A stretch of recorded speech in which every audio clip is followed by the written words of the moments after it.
As for today's nutritional workshop, or lesson as you could call it, where I'll guide you through healthy lifestyle and eating habits to lose weight and improve your health. For those who do not know by now, is that now also help people achieve their fitness goals so they can feel good about themselves and guide them on how to lose weight and gain muscle while we're now training at home. This talk comes around an important time on the topic of nutrition, which I'm hoping is starting to hit home for a lot of people right now, that living a healthy lifestyle and eating healthy is the key to fighting off disease and illness. This is coming from numerous papers which have been released on the deaths through the coronavirus that we're experiencing, saying that a huge number of deaths and the severity of the symptoms come from having other underlying health conditions. So a report that came out of Italy on the 700 or so deaths, stating only 2% had no underlying issues and the rest had some underlying health issues and risk factors. A huge part of that study that I want to make a point of is that more than 50% of the people who died actually had more than 3 previous illnesses that were diet, lifestyle and exercise related. Because yes, some illnesses can be genetic, like cancer, heart disease being a couple of them, but if you have 3 related illnesses, then it has to be more lifestyle oriented diseases and they're not looking after their health in the first place. For me, in the fitness industry for nearly 2 decades now, I'm hoping that more people understand the importance of exercise and eating healthy now more than ever. So I hope people are training at home or they're training at a gym, a hire a personal trainer who actually knows what they're talking about and that everyone has put themselves in the safest hands possible, and that's how you're going to get your best results. So research into the illnesses were determining that the different severities, where there was how the illness was affected to the degree, or to what degree, and also the course of the death rate. The speed and the severity of the people that died is related to a weak immune system, and that's called immunosenescence. Immunosenescence means it's cellular aging of the immune system that can lead to increased mortality. This cellular aging is caused by poor diet and lifestyle. A big important note to mention is that cellular aging can be reversed through lifestyle changes and eating a healthy diet. So we actually shouldn't have to succumb to these diseases because we're eating unhealthy. It can be reversed and we can have a better response and less deaths over time. So I'm hoping that people find out professionals like a good trainer or a coach that can educate them on the correct way to eat and how to improve your lifestyle. People seem to be following a diet there's no research yet to back it up, and how do you think all those diets are going for people? Have you seen the deaths around the world because of this virus? It means there are a lot of weak immune systems caused by immunosenescence, just like I mentioned. It can take 10 years to find out how bad these diets are for people, but they keep pumping them out. For example, the new plant-based diet or other random diets, they seem to pop out of nowhere. What we need is just simple facts on how the body works and what is right for an individual. The reason these so-called diets pop up, which I'm hoping everyone's starting to catch on, especially what we're seeing with Big Pharma, for example, because the viruses are making these drug companies rich with their drug vaccines and so forth. So would more diets being introduced confuse the hell out of people and cause less eating compliance if it doesn't work for them? Like, of course it does. So then people get sick from being overweight, and there you go, more money to Big Pharma. More people are now overweight because of lack of nutrients, abundance of food that is way too easy to access, and poor education and the flood of resources of diets to try, like actually having it delivered to your room now with the press of a button. We don't need more diets that people are going to fail at following, which lead to more lifestyle damaging factors. I mean, we're just going to have to wait for research to say that all these diets that keep coming out are unnatural and they're unnecessary. Things like high plant level proteins, it ruins our body, weakens our immune system, and destroys our ecosystem. So remember this conversation 10 years from now. It's crazy to me to think that all the changes in food labeling, the additives, and the new fad diets is the cause of weight gain problem. And I'm going to share info on those things here now, and what is the best thing to do and what's best to eat. As for exercise, I just hope people get out there and move. That's all I can hope for, and it's a start. Later on, I expect everyone to do their own research and what is the correct way, because gyms, like some gyms, franchises or studios out there, their beliefs would do nothing but tax and overstress the immune system through too much intensity, a lack of variability without recovery time. They don't introduce deloads, and they don't have the right nutrition protocols to enhance their training. They're just basically breaking down the body. The body grows when it's resting, and its ability to strengthen your immune system needs recovery and food and supplementation, which needs to adapt to your already adapted stress levels that everyone has. Things are just crazy and everyone is just so misinformed. If you do look after recovery, your supplementation, your exercise variability, then you're on the right path. If not, then the opposite is going to happen. You will not recover properly, you will still cause aging of the cells, which is what I discussed, and it will cause immunosenescence, which what that is going to lead to? More disease and mortality. So today's going to be a starting point for some of you nutrition, and those of you guys have been training me for a while now should hopefully learn some new things to apply to your eating and also help you achieve your goals. Because those of you who do not know, these nutrition talks that I do are about the right foods to consume to improve your body composition. This in turn is going to tailor towards improving your health through improving insulin sensitivity, in doing so by not trashing your immune system with high carbohydrate or processed food consumption. And also by being more aware of the foods you're putting in your mouth. That's what I want to try and get across. Today I'll jump home the point of why carbohydrates are not good for most people unless you're lean enough to deserve them. I'm going to go through that, which is not many people. And the importance of fats we're going to go through today, and how and why to use them for weight loss. So sit back, hope you enjoy the lessons I'm about to bring across you right now. So I want to jump across from the immune health thing for a minute, and let's talk about the foods that help you achieve your fitness goals. I think we've all experienced when we start a diet how it initially feels good for a little while. You start to feel good and you're doing something good for yourself, but maybe you start to see some changes. But what typically happens after a while? You start to feel deprived of the foods from eating so little of what you normally like, and you start to get cravings. It's caused by an imbalance in blood sugar levels and a secretion of a substance in the brain which is called neuropeptide Y. This will make you want to increase your carbohydrate consumption. And the more you consume, the more your body wants. So depending on your goal, unless it's weight gain, everyone is going to feel this, and it's important to know this point, and you can do one of two things. One, just don't give in to the feeling, understand that the cravings are part of the process, and I'm going to help you with that today. Or two, fuel yourself with enough nutrients that are good quality so that malnutrition doesn't lead to more production of neuropeptide Y. Use tips like increasing water to increase or keep your leptin levels happy, and just understand that losing weight is a process. If it came at the expense where we never got hangry, then we would all look good and we wouldn't even have a problem. So I think everyone needs to know that means quality protein, fats and carbs together is how we can endure a more consistent weight loss phase. In my opinion, with the state of the world and the viruses we're being exposed to and the flu season that comes around all too quickly, is why we need to eat high quality organic food as much as possible. And if not, then you need to learn to further supplementation to prevent what is going to come around and challenge our immune self in a pretty near future. Imagine the effect of 5G when it hits your part of the world, and not only what it's going to do the sickness of the people, but the sickness of the animals we eat, the soil we get our vegetables from, and they're going to be more polluted than toxins than ever before. So we need value vitamins and minerals put into our body more than ever. Supplements are a completely other topic, and I think I've delved a bit more on that before, but I'm just going to keep this to the point the best I can.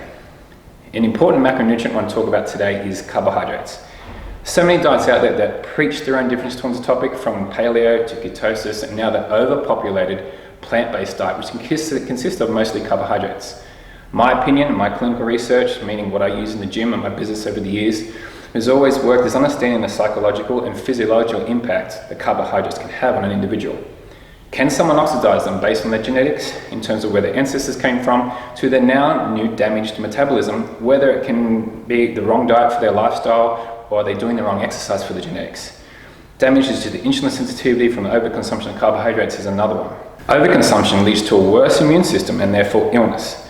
The problem is, I don't think I've ever met anyone that said that they don't like carbohydrates. But, strangely enough, saying that, when I set out to do this talk today and I was going over my notes, saying how everyone likes carbohydrates, I had this conversation one morning with a prospective client.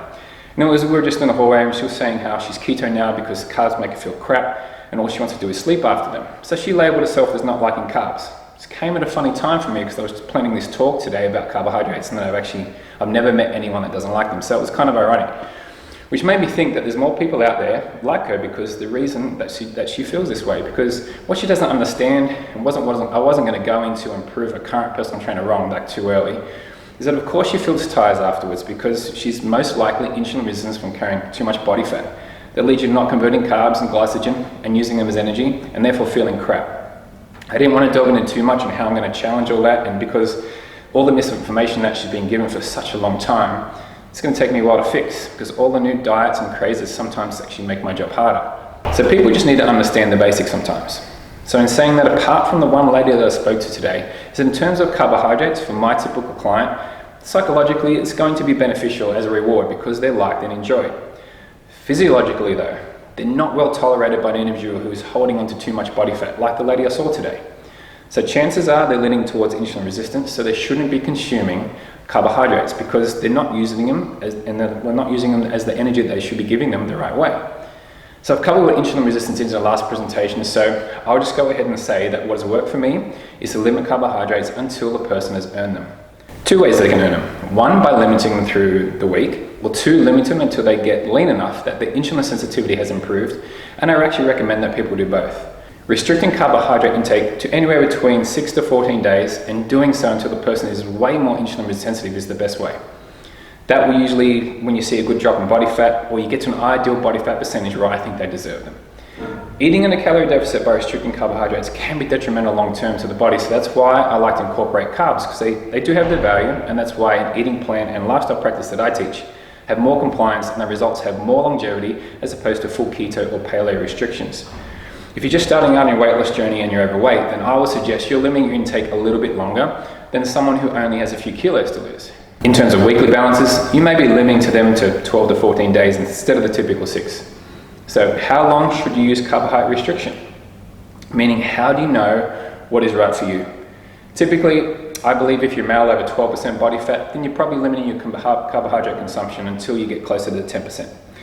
And you're probably on like a 5 or 6 day restriction, and that's going to work for you. Same goes for a female, over 20% and up until 30% body fat. You need to limit your consumption until you're about 17 or 18%, again for about 5 or 6 days a week. If you're a male or female outside of that, so like a male over 15 or a female over 30%, then you'll be looking at more of a 10 to 14 day restriction with strict whole grain choices as your carbs when you get those days to be rewarded. These stats are just my opinion though, and it's just work for me and my clientele. So when I really start to see an improvement in insulin sensitivity through a moderate drop in body fat, plus the body fat doesn't increase when I'm like giving these refeed carb days, then I'll allow it more often in their diet. I have a more relaxing figure for females because they need more energy for hormonal balance, their moods, and the energy they need for everyday life, the motherhood and exercise. I kind of, unless they're competing in a figure contest, then obviously like we're trying to get them down to 12 to 15% body fat, and we're talking about the general population here. I typically just 6 days a week of limiting carbohydrate consumption in terms of only coming from protein, fats, and non-starchy carbohydrates for both male and female, and depending on insulin sensitivity or body fat percentage, then 1 meal of whole grain carbohydrates on their 7th day. Keeping in mind that this is the average person who comes to see me, so I may stretch this out for 10 to 14 days depending on the individual. The general population haven't been educated on how to eat and exercise. It's just flooded with bogus information on the correct eating plans. This system works for my clientele, however, I do delve into more detail with skin fold measurements that determines their limiting factors like hormone imbalance and other lifestyle implications that are stopping their progress. But what typically works is starting out is doing right. This is what I talk about now. Only then I get to tailor the nutrition with advanced strategies later on, if need be, like intermittent fasting or remove the food intolerances. I can get blood work. I can even actually calorie count for a physique athlete. But the simple term to use for an average person is simple, and that's just improving insulin sensitivity by reducing carbs until they earn them. Increase the resistance training, around 4 times a week. Typically works for about 90% of the time, and then being a good coach with experience is going to help the other 10%. So do you get the point? Limiting carbohydrate content for roughly 6 days, maybe 2 weeks if you have a lot more to lose. Reward yourself with the whole grain carbohydrates, which I'll get into a lot more in detail in a second, and then back to limiting those carbs once that is done. I don't wholeheartedly believe that limiting carbs forever, like the paleo diet or the ketogenic diet, because they actually are a good source of nutrition for fiber and energy, and they can be used in the right way. Research will tell you that fiber, water, and exercise helps regulate the immune system, and 70% of the immune system is regulated in the gut. The reason I like fiber coming from the carbs rather than relying on vegetables is because of the other nutritional benefits of whole grains. So you'll start to see why it would be so great for everyone to be insulin sensitive, enough to deserve the carbs because they can actually serve you really, really well. Unfortunately, as I mentioned, body fat percentages that I recommend and people who I think deserve them is a very little population that I come across. So now I want you to get to understand whole grains. So whole grains, they're complex carbohydrates that contain the endosperm, the bran, and the germ. So these 3 combined provide the vitamins and minerals, antioxidants and fiber and fats that are going to nourish the guts and feed the good bacteria in the gut. When you balance the good bacteria with the bad, it will make weight maintenance easier, improve your immune system like I mentioned, and improve your moods and your emotions. If you can understand that we have 2 brains, and that we have one in our head and we have one in our stomach, and they're constantly talking to each other. So if you improve your health through eating, the brain in your head will improve your moods.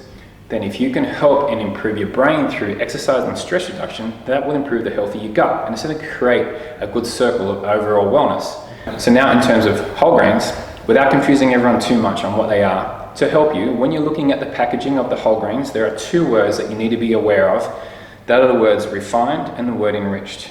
Refined carbs or grains are ones that are missing one of more than either the endosperm, the germ, or the bran.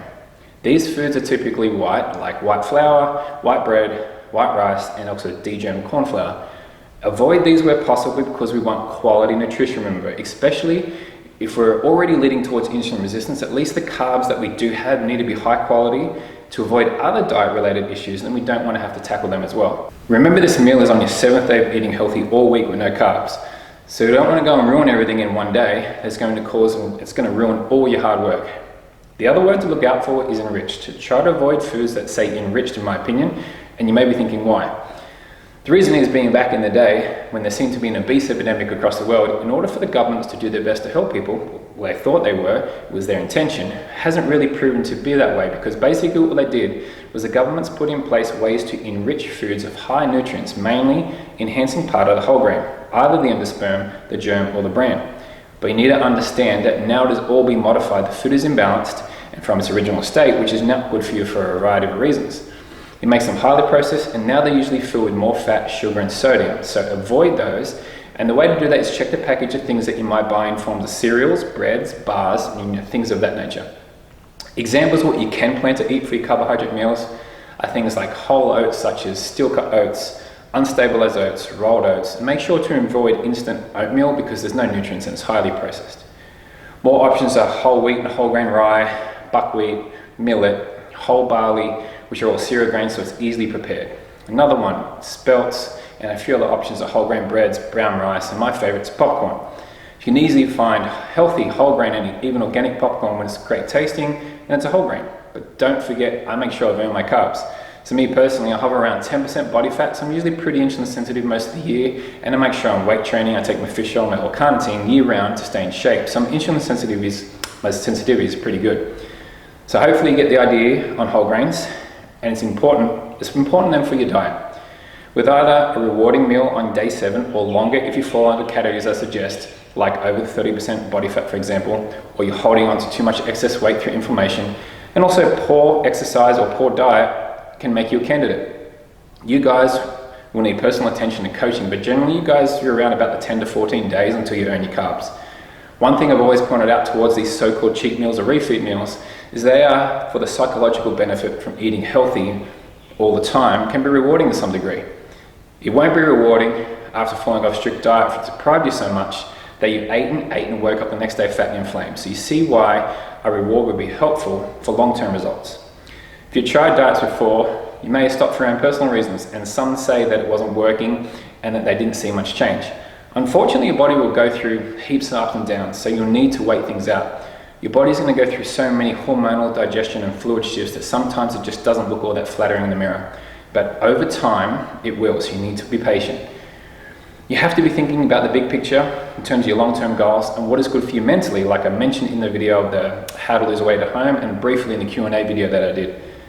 The next relatively quick topic I want to go over today is the right amount of fats in your diet. Fats got so much publicity in the late 90s and early 2000s, and I hope most of you have been corrected on the true value of fats in your diet. The research that they conducted saying that high-fat diets cause health issues has been debunked and has ruined a lot of the foods that we eat today. So when it was thought that fats were bad for us, governments demanded more low-fat foods, so what they did was just like the enriched grains. They did a similar thing to fats. In the process of the foods, they replaced the fats with artificial sugars and other preservatives, which we know now have other health implications, and they brought us a lot more things like diabetes, cancer, and other lifestyle-related diseases. And what's funny is that all the low-fat foods are still on our shelves today. So try not to opt for those low-fat artificial products. Fats are good for our hormones, our hair, our brain, our muscle growth, so don't count them out. Especially since the average person that I've been talking about here is what they need. Because when you subtract the carbs until your insulin resistance picks up, then you have to increase the fats in your diet. When you take something out, you need to replace it with something else basically. Healthy fats, they're going to increase your insulin sensitivity, but they also give you a caloric load and energy that's going to replace what you would have got from the carbohydrates. I'll run through some good tips now because you still want to be careful. Because fat has a more caloric load than carbohydrates with 9 calories per gram of fat as opposed to only 4 calories per gram of carbs. So don't overdo the fats. Fats are typically, they're split up into 4 groups. You've got saturated fats. They were once considered bad for you, but I can tell you that research, that was bogus news and it's now being said to be healthy. The saturated fats are the ones that you get from meats, the skin of the meats, and they're also found in oils such as coconut oil and palm oil. Poly and monounsaturated fats are the healthy ones, and they can be found in things like salmon, plant and animal foods, and some nuts and seeds. And the last fat is trans fats, which are the deadly ones, and they're the ones found in processed foods like biscuits and chips, and they're highly inflammatory. Good fats for you are actually key to losing weight and a flatter stomach, and here's why. Fats are still being researched for well-being and disease prevention, and the results are still heading that way as opposed to what was thought in the late 90s.